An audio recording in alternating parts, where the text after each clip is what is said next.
Chers amis, donc nous sommes dans le mois de Elul, le mois de la Tchouva. On parle un peu des lois de Tchouva.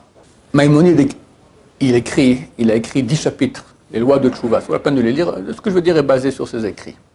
Là-bas, dans le chapitre 7, il dit, regarde quelle est la valeur de la Tchouva. Hier, cette personne était appelée par Hachem dégoûtant, horreur. Il priait, on n'écoutait pas ses prières. Il faisait des mitzvot, on les jetait sur sa tête. C'était une ordure. Il a fait des péchés, mauvais péchés. Il a fait tchouva, il est appelé aimé, chéri, adoré. Combien de temps ça prend la tchouva? Je voulais dire 5 secondes, je retire ce que j'ai dit.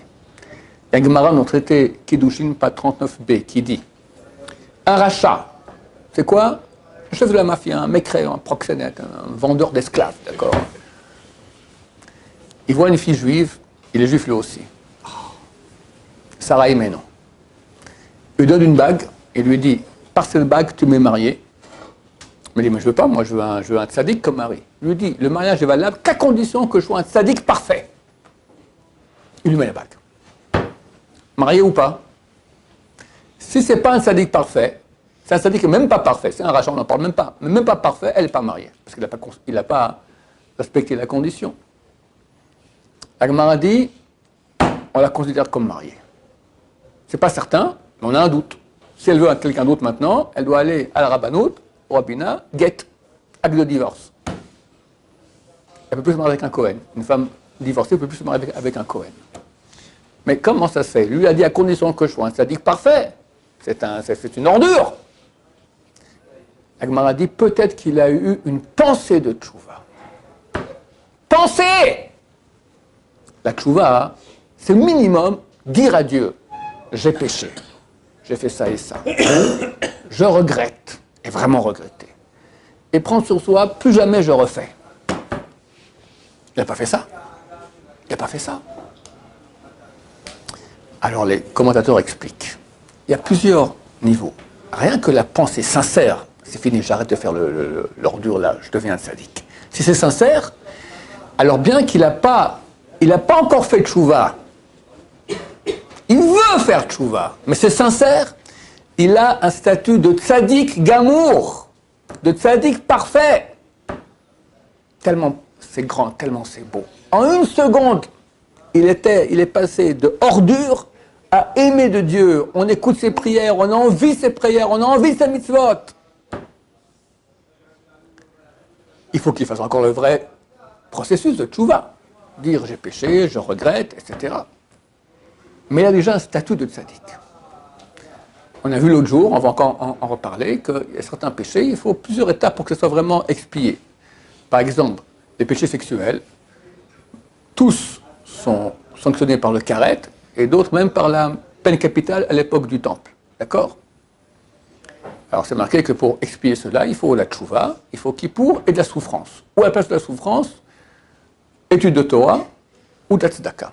Il y a une différence entre étude de Torah et tzedaka. La tzedaka, ça n'annule pas les souffrances que tu dois payer, mais ça c'est un bouclier, ça empêche de venir. Mais un jour, il faudra les payer, ou dans ce monde-ci, ou le monde à venir.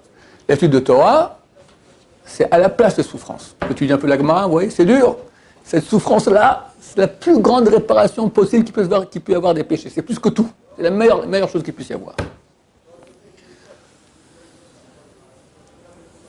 Alors, comment tu me dis maintenant que ce type-là, il est tzaddik gamour, alors qu'il n'a pas fait, lui, il n'a pas fait un karet, il en a fait 10 000, d'accord? Il n'est pas encore propre de péché. Alors, on a dit qu'il a un statut de tzaddik, mais il a encore une dette. À quoi ça ressemble? Avec ce dont on finira pour aujourd'hui.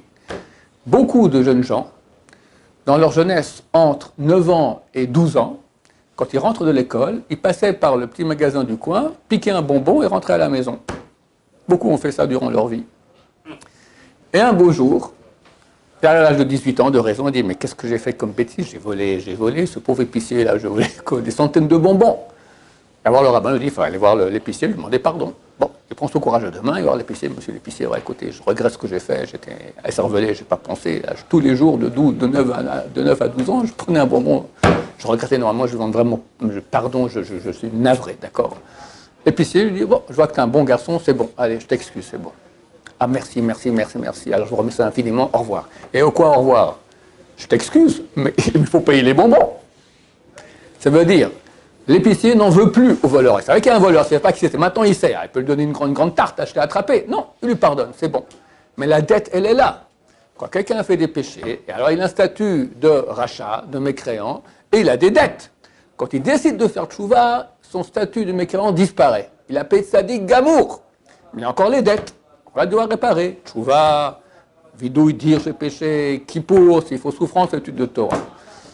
Comme je dis ce matin à la fin de la prière, il y a un avis dans le Rambam qui dit que celui qui fait tchouva par amour, il n'y a pas besoin de rien du tout. Rien que la tchouva, dire à Dieu j'ai péché, je regrette, je ne refais plus, ça explique complètement les péchés et ça les change en mitzvot. Baruch Adonai, l'olam, amen va amen.